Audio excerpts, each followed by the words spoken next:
Добрый день, с вами канал Мылорама. Сегодня мы познакомим вас ближе с главными персонажами сериала «Зимородок» и раскроем их с новой стороны. Возможно, спойлеры к новым сериям сериала. После свадьбы Ферит начинает работать в семейном бизнесе с подачи своего дедушки. Ферит смог показать свой талант, но к тому, что к его творению приложила руку его жена Сейран, никто не знает, кроме него самого. Сейран стала той частью Ферита, которой ему давно не хватало, они как две половинки одного целого.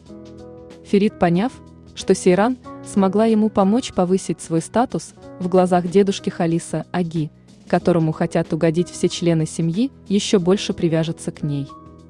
И не против завести ребенка с Сейран, и чтобы их фиктивный брак перерос в настоящий. Ведь позже Сейран станет его настоящей любовью.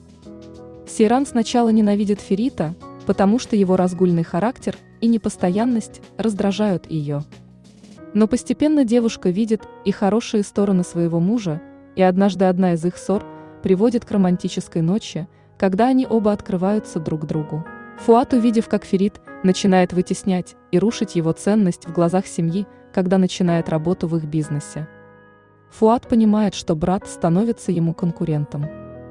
Да еще вдобавок Асуман, его любимая, не смогла родить ребенка, который должен был повысить его авторитет. Интересная деталь, которую нам дали о Фуате, что он тоже бабник, как и Ферит, но делает это очень тихо и осторожно. С появлением Суны в особняке Карханов, Фуат понимает, что это прекрасный шанс, чтобы обойти брата, и будет делать все, чтобы завоевать симпатию девушки. Асуман остается одна со своим горем и понимает, что любовь Фуата утекает как песок сквозь пальцы. Позже отношения Суны и Фуата перерастут в более близкие, и девушка забеременеет от него. Асуман покинет своего мужа, и он должен будет попытаться восстановить свою жизнь в несчастливом браке уже с Суной. Суна, в свою очередь, после приезда в Стамбул будет делать все, чтобы остаться там и быть поближе к Карханам. После того, как Ферит взял Сейран в жены вместо нее, девушка не может смириться с этой правдой. Со временем зависть к тому, что ее сестра получила жизнь, на которую она надеялась, возобладает, и она будет строить коварные планы, чтобы проникнуть в особняк и вернуть то, что, по ее мнению, украла у нее Сейран. Халис Ага, глава семейства Карханов. У него помимо старшего сына, Архана, был еще сын Имин. Но также у него есть внебрачная дочь, которая живет за границей и не поддерживает связь с семьей. Ифакат была женой Имина, но он погиб в автокатастрофе. Она никогда не любила своего мужа.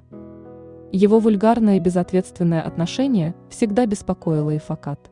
Вот почему ей же не нравится Ферит, потому что он напоминает ей ее мужа. Хотя сама она мало чем отличается от покойного мужа, ведь имеет наглость спать с братом покойного супруга, да еще ранее делила ложе с его отцом. Халис присматривает за своей невесткой Ифакат и держит ее как хозяйку особняка. Его сын Архан, когда наступил кризис среднего возраста, когда ему было чуть за 40, находит поддержку в лице Ифакат. Со временем Ифакат и Архан сближаются, и у них начинается роман. Когда домочадцы узнают об их секрете, Ифакат в конце концов потеряет свою силу, а Архан потеряет уважение и любовь жены Гюльгюн. Халис Ага, имея проблемы со здоровьем и почтительный возраст, вскоре уйдет на тот свет, потому что его сердце не выдержит всех скандалов, происходящих в его семье. И напоследок, кто гадает, сколько будет серий сериала, то можем сказать, что их будет больше 40, и он будет многосерийным, учитывая большой рейтинг «Зимородка». А значит, нам раскроют характер и сюжетные линии всех персонажей. Кому информация была интересной, ставьте лайк и подписывайтесь на канал, и до скорых встреч!